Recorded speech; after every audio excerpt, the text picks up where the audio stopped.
Pemirsa, jemaah haji Indonesia telah diberangkatkan ke Padang Arafah secara bertahap sejak pagi hari hingga sore hari kemarin pada Senin 26 Juni 2023 untuk melaksanakan puncak haji di Al-Musna atau Arafah, Musdalifah, dan Mina, khususnya Wukuf Arafah 2023. Melaksanakan wukuf di Arafah adalah salah satu rukun haji. Lalu apa makna wukuf di Padang Arafah ini?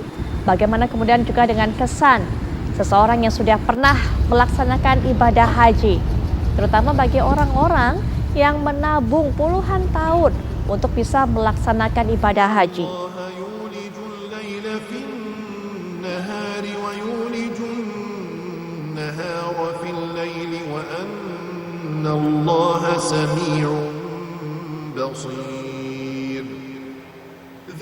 Untuk bisa memaknai apa sebenarnya wukuf, kemudian juga mengapa ini menjadi puncak dari ibadah haji, dan apa amalan yang bisa dilakukan oleh umat Islam yang tidak menjalankan ibadah haji atau sedang berada di Indonesia tentunya.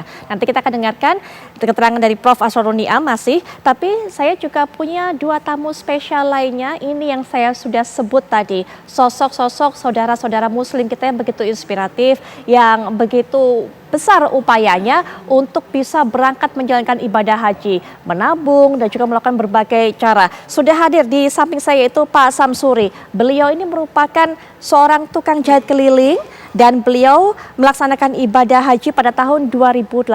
Assalamualaikum warahmatullahi wabarakatuh. Selamat malam Pak Samsuri. Waalaikumsalam Ibu Yola. Selamat malam. Sehat Pak? Sehat alhamdulillah. Baik, Pak, nanti bagi-bagi cerita dengan kita ya Pak ya, bagaimana dulu saat menjalankan ibadah haji dan juga apa upayanya. Baik, nah sebelum nanti kita akan lihat juga profil dari Pak Samsuri, saya juga akan perkenalkan Anda dengan Bapak Wartoyo yang juga merupakan narasumber kami, akan berbagi cerita dengan kita juga. Beliau berada di Tuban, Jawa Timur, dan beliau merupakan tukang delman. Beliau naik haji pada tahun lalu, pada tahun 2022. Assalamualaikum warahmatullahi wabarakatuh. Selamat malam Pak Wartoyo. Waalaikumsalam. Selamat malam. Baik, Pak Wartoyo nanti akan berbagi cerita juga ya dengan kita. Tapi kita akan lihat terlebih dahulu, ini adalah merupakan profil dari Pak Samsuri. Selamat menyaksikan.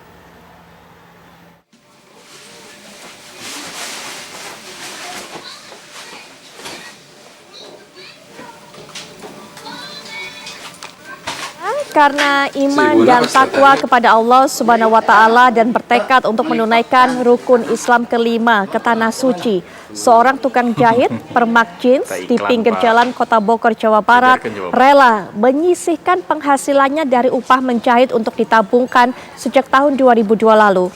Karena kedisiplinannya dalam menabung, ia pun akhirnya segera menunaikan ibadah haji.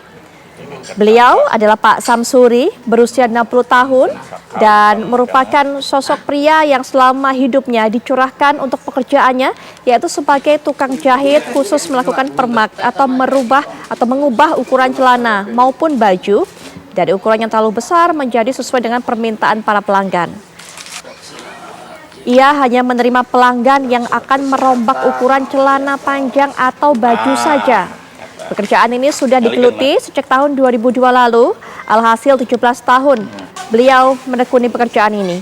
Pak Samsuri juga bercita-cita ingin menunaikan ibadah haji dan seringkali saat mengikuti pengajian dan taklim di masjid dekat rumahnya di sebuah perkampungan padat penduduk ini, beliau merasa iri dengan teman-temannya yang sudah lebih dulu menunaikan ibadah haji. Dengan sabar, Pak Samsuri mengumpulkan hasil kerjanya, sedikit demi sedikit ditabung uangnya, dan pada tahun 2012, setelah 10 tahun mengumpulkan uang, maka terkumpullah 25 juta rupiah. Langsung beliau setorkan ke bank sebagai uang muka ongkos naik haji. Pak Samsuri bersama keluarganya tidak tergiur dengan memperbaiki rumah yang ada di gang sempit di Kampung Tegalega RT 5 RW 9 Kecamatan Bogor Tengah, Kota Hujan ini. Pak Samsuri juga tidak tergoda untuk membeli perabotan rumahnya yang sudah terlihat usang, meski uang sudah terkumpul 25 juta rupiah. Pak Samsuri tetap bertekad untuk menunaikan ibadah haji yang sudah menjadi cita-citanya sejak muda. Dan akhirnya 2018 cita-citanya ini kesampaian, melakukan ibadah haji. Kita juga lihat bagaimana aktivitas Pak Samsuri di layar kaca dalam menjalankan pekerjaannya sebagai tukang jahit keliling. Jadi tidak membuat baju, tapi hanya melakukan permak, mengubah ukuran celana ataupun baju.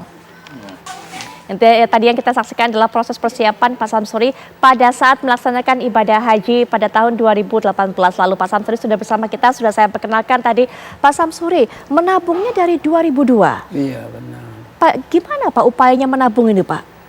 Soalnya kalau kita nggak bisa menabung, cita-cita kita akan buyar. Soalnya kita sedikit demi sedikit, kalau dikata itu mah kata orang tua, sedikit-sedikit jadi bukit gitu. Pak Samsuri, berapa dari penghasilan perharinya yang Bapak sisihkan untuk tabungan ini? Kalau penghasilan soal tukang jahit pan nggak tentu, ada dapat 200, ada dapat 100, kadang-kadang kalau hujan ya pelanggan pan nggak mau segen datang, paling-paling ya 50.000 gitu. Kadang-kadang kita nggak bisa nabung ya hari besok bisa nabung gitu. Kadang-kadang kita kan punya nabung, ada keperluan lain nggak bisa juga. Kita besar dikit nabung gitu Bu. Ya, jumlah yang ditabungkan setiap harinya beda-beda artinya. Beda-beda, nggak tentu gitu. Iya, Bapak sempat ngomong juga sama istri bahwa berniat untuk menyisihkan pendapatannya untuk menabung demi naik haji ini? Oh, kalau itu udah lama Bu, soalnya kita kan dari dulu, dari muda ini juga pengen gitu, insya Allah kalau udah rezeki pengen berangkat ke Mekah. Karena kan banyak hal yang lain ya, mungkin uang itu kepake lagi. Mungkin 2018 dari panggilan Allah kita ketemu di situ, itunya hisab gitu sama nasib gitu. Pak Samsuri daftarnya jadi tahun berapa? 2012? 2012 daftar, 25 juta di Bank BNI itu kita bisa di yang itunya gitu belakangan yang kita ngelunasi. Alhamdulillah itu masih masih murah. Kita masih 34 juta. Ya insya Allah yang sekarang juga mudah-mudahan yang punya niat mahal juga capailah, itu mah kita buat ini, buat ibadah mah bakal ada aja rezeki. Pak Samsuri pada waktu itu saat menerima daftar setelah menunggu sekian lama, akhirnya menerima kabar Bapak bisa berangkat tahun 2018. Apa yang Bapak rasakan? Oh, bergembira sekali, soalnya bergembiranya sekali kita bakal berangkat, bakal lihat Ka'bah, bakal naik kapal terbang. Ya banyaklah kita sedih meninggalkan keluarga. Keduanya kita ya mau berangkat itu diajanin, waktu diajanin itu sedihnya bukan main waktu itu. Makanya kalau ibadah haji itu ibadah yang paling ini dah sedih itu ninggalin semua. Pak, Bapak tadi bisa menyinggung mengenai sedih Bapak rasakan begitu kan, ibadah haji ini begitu menyentuh hati Bapak. Kita lihat juga di layar kaca. Ini adalah suasana saat ini tentunya ibadah dari saudara-saudara muslim kita dan juga berkumpul di Padang Arafah. Bapak masih ingat Pak momen-momen itu, peristiwa itu pada saat itu? Alhamdulillah ingat, itu kita mau masuk situ, mau kita sama teman-teman kita ketinggalan mau masuk Ka'bah itu sampai orang di jompong-jompong, kita sampai mau pingsan di situ, di Batu Hajar Aswad itu, soalnya orang banyak, kita tenaga kurang, itu Bapak bisa lari ke sono, istirahat di dalam. Kata ada orang nyamperin, katanya Bah jangan, itu mah soalnya Bapak juga nggak apa-apa, nggak nyium Hajar Aswad juga, soalnya Bapak udah melaksanakan ibadah haji, udah jangan maksakan, sampai diurus sama dia di dalam itu, sampai alhamdulillah sehat lagi, sampai itu nggak ke situ-situ lagi, maksudnya nggak itu, kalau itu sih muter sih sering, cuman nggak ke situ, biarin lah, udah nggak bisa. Soalnya kalau Bapak kan berangkatnya banyak ini gitu, udah tengah-tengah, jadi orang itu udah kumpul, semakin banyak ya Pak? Banyak orang tuh nggak bisa itu nyium Hajar Aswad itu. Baik, Bapak nanti juga cerita lagi ya kepada kita apa yang dilakukan pada saat wukuf. Nanti juga Pak Wartoyo akan berbagi cerita dengan kita, termasuk juga telepon dari rekan kami, baik itu yang ada di tanah air maupun juga yang saat ini juga menjalankan ibadah haji.